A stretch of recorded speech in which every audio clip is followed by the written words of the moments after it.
हाँ दोस्तों, नमस्कार। मैं डॉक्टर सुनील बिजला आप सबका स्वागत करता हूँ अपने YouTube चैनल अतुल्य अकादमी पर। मित्रों, इच्छाएं अनंत होती हैं, असीम होती हैं, और मैं चाहता हूँ कि आप सबको बेहतर शिक्षा मैं दे सकूं। इस शिक्षा के देने के क्रम में मेरी जो खुद की कोचिंग है, glorious one day world and civil world, Prayagraj एवं इलाहाबाद में आजकल चल रही है। तो असीम अपने शिष्यों का मैं शुक्रगुजार हूं कि बहुत दुलार मिला है, प्यार मिला है। उस प्यार और दुलार को और व्यापक करने के लिए YouTube चैनल पर मैं आया हूं, तो आप सबकी केवल सेवा करने के लिए, लेखपाल की भर्ती के लिए और बीएड एंट्रेंस एग्जाम्स के लिए मैं अपने यहाँ यानी कि प्रयागराज इलाहाबाद में glorious one day world and civil world के लिए मैं आप सबके लिए नई बैच लेकर आ रहा हूं। 24 तारीख से और 2 तारीख से, 2 फरवरी और 24 जनवरी से लेकर के आ रहा हूं बीएड एवं लेखपाल की नई बैच है। और अगर आप सब चाहते हैं कि बैच चलाई जाए तो आप सब जो है रजिस्ट्रेशन करा सकते हैं। आप मेरे चैनल का फोन नंबर, वीडियो का और पता सब देख सकते हैं, वीडियो के सामने चलता रहता है ये आपके स्क्रीन पर। तो चलिए चलते हैं वीडियो की तरफ और आपके पढ़ाने की तरफ। तो आपने देखा कि स्पर्श व्यंजन, अगले वीडियो में आपने देखा था कि हमने स्पर्श व्यंजन सीखा था कि यहां पर आपने देखा था कि व्यंजन कितने होते हैं, 33 होते हैं। और उन 33 व्यंजन कितने प्रकार के होते हैं? 3 प्रकार के होते हैं। अब 3 प्रकार में एक को कहा जाता है स्पर्श व्यंजन, दूसरे को कहा जाता है अंतस्थ व्यंजन और तीसरे को कहा जाता है ऊष्म व्यंजन। ये 3 चीजें आपने देखा था जिसमें कि आप स्पर्श व्यंजन पढ़ चुके हैं। आइए देखते हैं कि अंतस्थ व्यंजन किसे कहा जाता है। तो ये देखें, अंतस्थ व्यंजन, ये अंतस्थ व्यंजन किसे कहते हैं, जरा इसकी परिभाषा पे आए। जिन वर्णों का उच्चारण, जिन वर्णों का उच्चारण करते वक्त आवाज, या इसे आप ध्वनि कह सकते हैं, ध्वनि सीधे अंदर से बाहर निकल जाए, अंदर से बाहर निकल जाए तो उसे क्या, अंतस्थ, तो उसे अंतस्थ व्यंजन कहते हैं। तो उसे क्या कहते हैं? अंतस्थ व्यंजन कहते हैं। इसकी जो संख्या होती है, इसकी संख्या 4 होती है। कितनी होती है? 4 होती है। कौन कौन से देखेंगे? य, र, ल और यहां देखेंगे व। इन्हीं चारों को वास्तव में अंतस्थ व्यंजन कहा जाता है। अगर हम वासुदेव नंदन प्रसाद की बात करें, वासुदेव नंदन प्रसाद की बात करें, तो वासुदेव नंदन प्रसाद ने कहा है कि वैसे तो य, र, ल, व ये जो चारों हैं अर्ध स्वर कहे जा सकते हैं। क्या कहे जा सकते हैं? अर्ध स्वर कहे जा सकते हैं। लेकिन प्रचलन में है और आजकल मान्य भी है कि य और व, इन दोनों को अगर हम देखें तो क्या कहा जाता है? अर्ध स्वर कहते हैं। इन दोनों को क्या कहते हैं? अर्ध स्वर कहा जाता है। य और व अर्ध स्वर हैं। मित्रों, एक चीज और हम देख लें, र को वास्तव में लुंठित वर्ण कहा जाता है। कौन वर्ण? लुंठित वर्ण। और अगर हम इसी र को देखें तो र को प्रकंपित वर्ण भी कहते हैं। कौन सा वर्ण? प्रकंपित वर्ण भी कहा जाता है। तो यानी कि र लुंठित वर्ण भी है और प्रकंपित वर्ण भी है, यानी कि र को लुंठित और प्रकंपित दोनों वर्ण कहा जाता है। यह व को आपने देखा कि अर्धस्वर कहा जाता है। आइए ल को देख लेते हैं कि भाई ल को क्या कहते हैं। तो ल को पार्श्विक व्यंजन कहा जाता है। क्या कहा जाता है? पार्श्विक व्यंजन, यानी कि ल को पार्श्विक, र को लुंठित और प्रकंपित कहते हैं। ये तो हो गए आपके अंतस्थ व्यंजन। तो अंतस्थ व्यंजन की संख्या 4 होती है। कौन कौन से? आप देखें, य, र, ल और व। इन चारों को वास्तव में अर्धस्वर भी कहा जा सकता है, लेकिन य और वह प्रायः अर्धस्वर माने जाते हैं। यहां तक का सफर हम आप देख चुके हैं। यह था आपका दूसरा व्यंजन। अब हम देखते हैं तीसरा व्यंजन। भाई तीसरा व्यंजन किसे कहते हैं? अगर हम इसकी परिचर्चा करें, इस बात को ध्यान में रखें, तो उसे कहा जाता है ऊष्म व्यंजन। क्या कहा जाता है? ऊष्म व्यंजन। अब देखें, जिन वर्णों का उच्चारण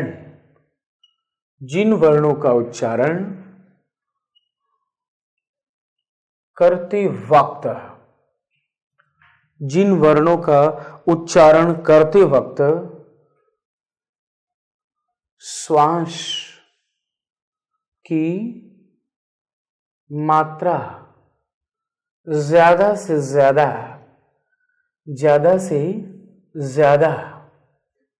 लगे व निकले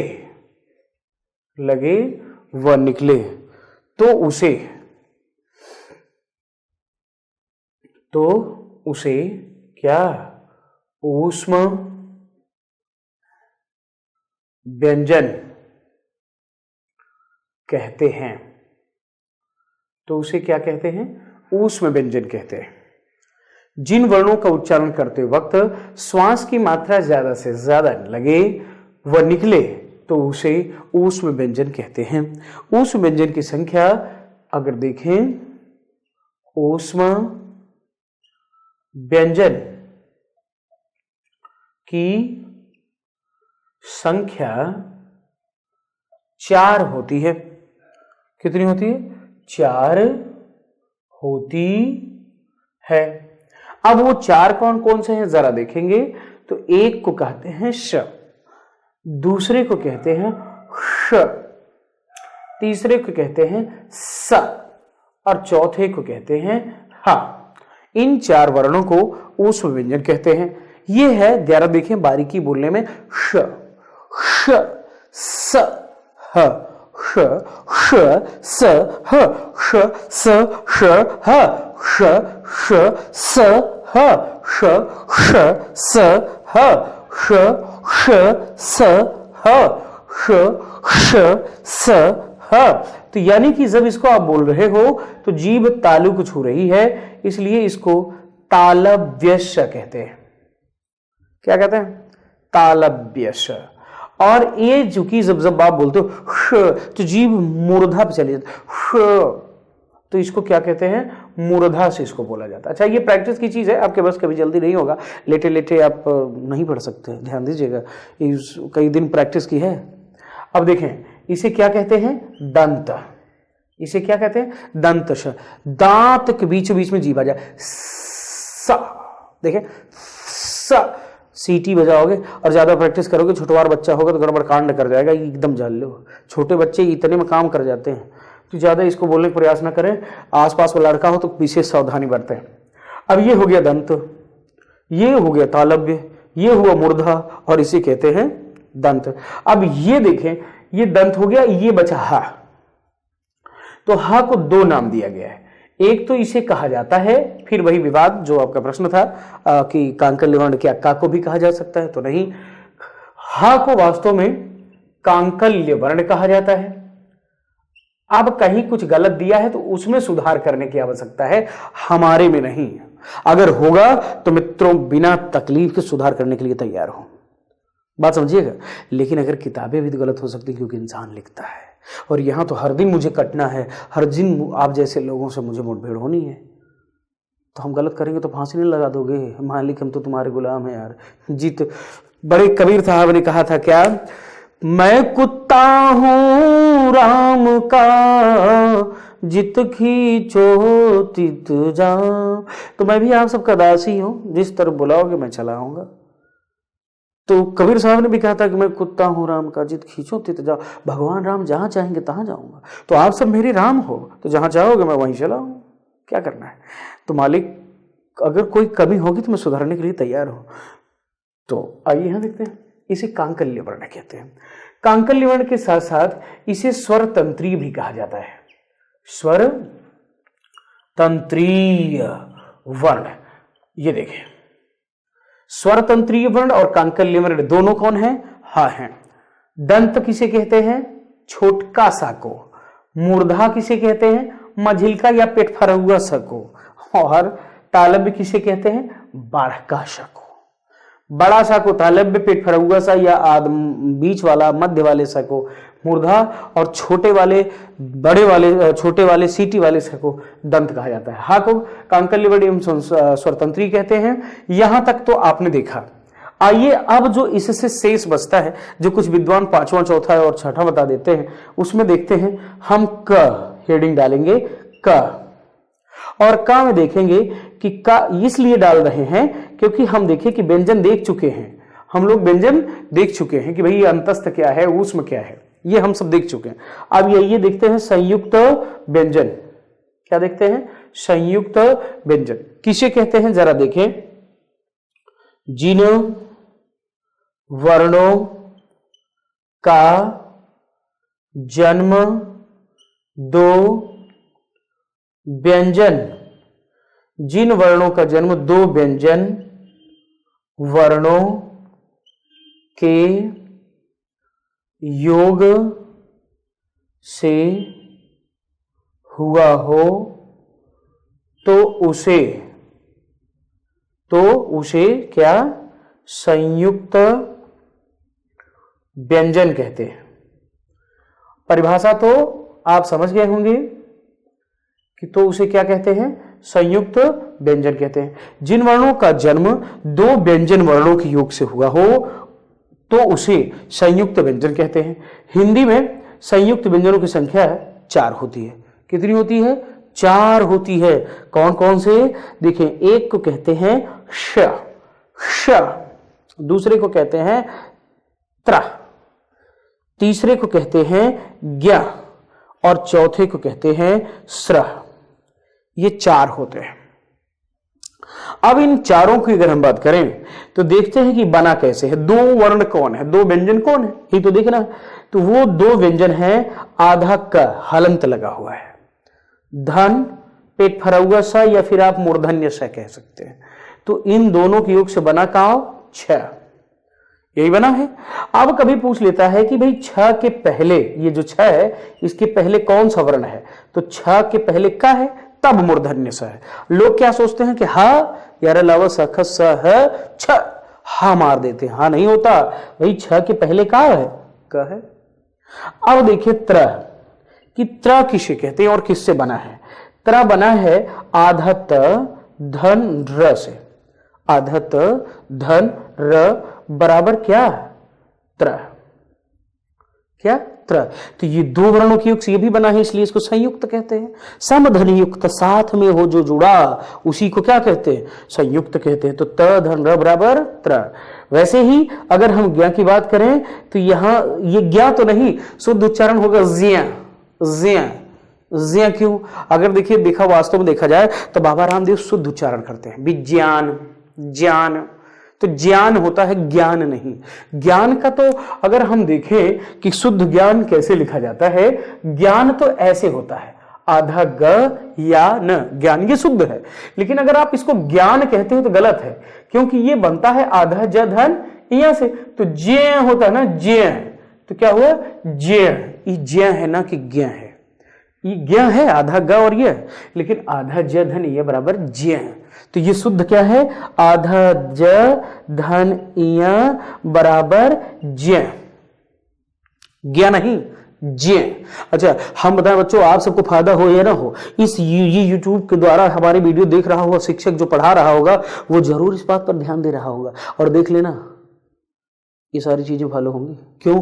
क्योंकि जहां वैज्ञानिकता हो, जहां सत्यता हो, जहां ईमानदारी हो और जहां कर्तव्यनिष्ठता हो, काम अपने आप स्वर्णिम अक्षरों में जाना जाता है।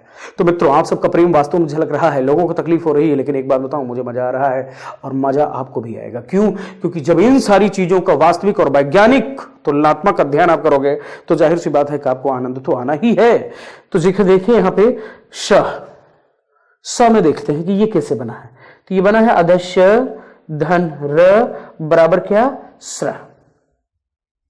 तो ये जो चार वर्ण आपके सामने आ रहे हैं, जिन्हें ये आप देखें, ये चारों छ, त्रंग, ज्ञ और स्र बनता है आदश्य धन र से, ज्ञ बनता है ज्य बनता है आदश्य धन य से, त्र बनता है आदत्त धन र से, और श बनता है क धन श से। मित्रों, ये सारी चीजें तो आपके सामने रही, और इन्हीं की योग से क्या बनता है? आपका ये संयुक्त व्यंजन बनता है। इन संयुक्त व्यंजनों के बाद एक और प्रश्न में पूछा जाता है कि उच्छिप्त व्यंजन किसे कहते हैं, आगत व्यंजन किसे कहते हैं, द्विगुण व्यंजन किसे कहते हैं, और नए वर्ण किसे कहा जाता है। इन सारी चीजों को जानने के लिए 2 मिनट का और समय लेते हैं। आइए देखते हैं कि उच्छिप्त व्यंजन किसे कहते हैं।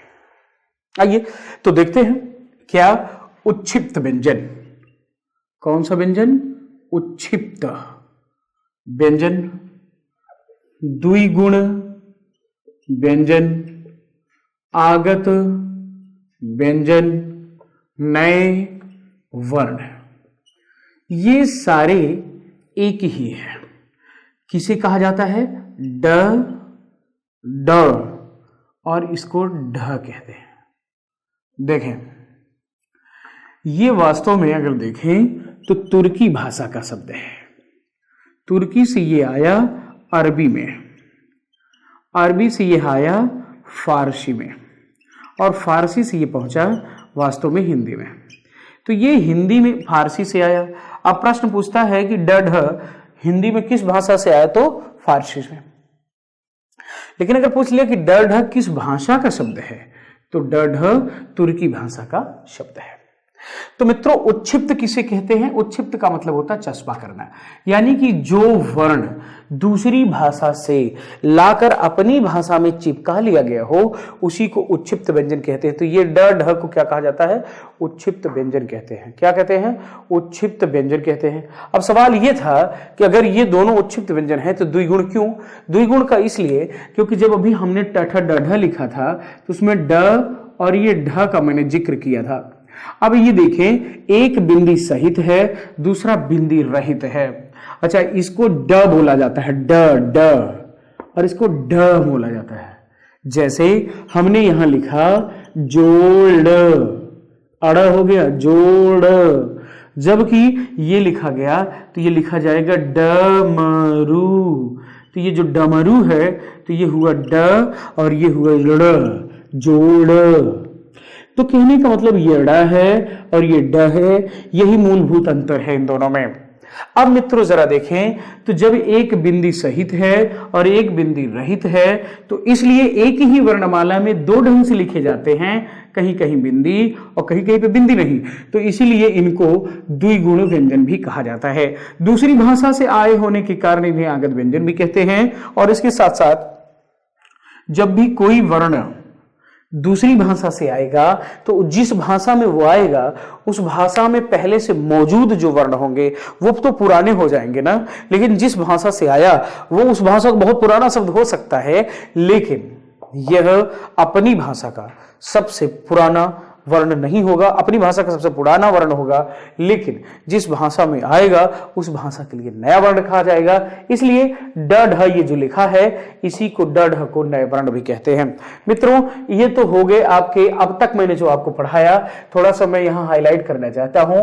आपको मैंने पढ़ाया कि भाई स्वर 11 होते हैं, फिर मैंने आपको पढ़ाया अयोग वाह। इसके बाद जैसे कि मैंने बताया था आपको कि अयोग वाह, तो अयोग वाह कितने होते हैं? 2 होते हैं। इसके तुरंत बाद अभी अगली वीडियो में आपने देखा कि व्यंजन 33 होते हैं। कितने होते हैं? 33 होते हैं। अब इसके तुरंत बाद आपको मैंने दिखाया कि भाई संयुक्त व्यंजन भी होते हैं, अलग से व्यंजन के अलग संयुक्त व्यंजन होते हैं जिनकी संख्या 4 होती है। अभी जो आपने देखा जिसे आप उच्छिष्ट व्यंजन के नाम से जानते हैं, उच्छिष्ट व्यंजनों की संख्या भी 2 होती है। ओवरऑल अगर हम इन सबको संयोग जोड़ दें, योग कर दें, तो आप देखें 1 3 6 4 10 2 12 की 2 हासिल लगा 1 1 3 4 1 5, यानी कि हिंदी में कुल वर्णों की संख्या कितनी थी? 52 थी। और कैसे थी? आपने हर चीज का विधिवत अध्ययन कर लिया, यानी कि आज आप लगभग एक अध्याय पूर्ण करने जा रहे हैं जिसे आप व्यंजन या वर्णमाला कह सकते हैं। वर्णमाला के उच्चारण स्थान को मैं अगली वीडियो में लेके आऊंगा। कुछ और प्रश्न बनते हैं जैसे अमानक वर्ण। तो पहले देखिएगा अमानक वर्ण किसे कहते हैं। अमानक वर्ण पहले देखे होंगे तो झ कुछ यूं बनता था। अब ऐसे लगता था जैसे कि जलेबी काढ़ी जा रही हो। तो ये जो झ बनता था, ये देखें झ कुछ ऐसे बनता था। तो इस झ को नकार दिया गया। क्या कर दिया? नकार दिया गया। आजकल झ कैसे बनता है? ये। अब जो माना जाए उसी को क्या कहते हैं? मानक। और जो ना माना जाए उसी को क्या कहते हैं? अमानक। अर्थात जो अब प्रचलन के बाहर है वह हुआ अमानक वर्ण। जो अभी मान्य है और चल रहा है उसी को कहते हैं मानक वर्ण। पहले देखें आ भी कई ढंग से लिखा जाता था। अ तो ये देखें तो समझ में नहीं आता था कि ये त्रिशूल लिखवा रहे हैं या फिर आह, तो कुछ यूं आ लिखा जाता था। ये जो हम लिखे हैं तो ये लिखना भी थोड़ा कठिन है चूंकि प्रचलन के बाहर है। तो इस आ को आप अमानक कह सकते हो, लेकिन इस समय जो मानक है वो ये है। तो ये हुआ मानक वर्ण और ये हुआ अमानक वर्ण, यानी कि जो प्रचलन के बाहर है वो अमानक हुआ, जो प्रचलन में हो वो मानक वर्ण होगा। ये तो हो गए आपके मानक वर्ण। क्या हो गए? मानक व अमानक वर्ण। मुझे पूरा भरोसा है कि आपको यह बात बिल्कुल समझ में आ रही है। अब इसके अमानक और मानक के बाद एक बार और एक शब्द और पूछता है, क्या? आगत व्यंजन। क्या पूछता है? आगत व्यंजन। उनके अतिरिक्त, उन डढ़ के अतिरिक्त आगत व्यंजन। तो आगत व्यंजन संख्या देखिए, ये क ग ज फ, ये जो नुक्ता लगा है ये साबित करता है कि ये जो वर्ण हैं वो हिंदी के नहीं हैं, यानी कि कहीं से आए हुए हैं। तो ये वास्तव में फारसी भाषा से आए हैं। क ग ज फ। जब इसको हिंदी में क्या बोलोगे? क, तो हिंदी में क्या बोलो? क नहीं, क ग, हिंदी में ग, ज तो हिंदी में ज, ज ज ज ज ज ज। आप ज और ज में अंतर समझिए। फ तशरीफ, तशरीफ रखिए। जनाब जवानी बहुत जालिम है, आप जरा अपनी तशरीफ रखिए। मैंने नुक्ता वाले शब्दों को बोला, अब इसको हिंदी में बोलूं बिना नुक्ता के। जनाब, जनाब जवानी बड़ी जालिम है, तशरीफ रखिए। तो यहां तशरीफ रखिए हिंदी है, लेकिन जब उर्दू में बोलोगे तो तशरीफ रखिए। जवानी जालिम, बड़ी जवानी बड़ी जालिम है। तो तमाम प्रकार की जो शब्द हैं इन चारों को वास्तव में आगत व्यंजन कहते हैं। तो चलो मित्रों, यहीं पर समाप्त हुआ आपके वर्णमाला से संबंधित जितने भी प्रश्न बनते हैं उन सब का बड़ा वैज्ञानिक तरीके से आप लोगों ने इसका खंडन देखा। तो मैंने जो बताया कि लेखपाल और यूपी बीएड की परीक्षा के लिए मैं अपने यहाँ बैच शुरू कर रहा हूँ प्रयागराज में। तो आइए, दो बैचें स्टार्ट कर रहा हूँ। एक तो स्टार्ट होगी 2 फरवरी को और दूसरी पहली जो स्टार्ट हो रही है वो 24 फरवरी को। आइए, आप सबका स्वागत है वहां पर भी और इस यूट्यूब चैनल पर भी। चलते हैं अगले वीडियो को लेकर आता हूं, यानी कि कल। आज के लिए बस इतना ही। आप सबका दिन शुभ हो, रात्रि मंगलमय हो। जय हिंद।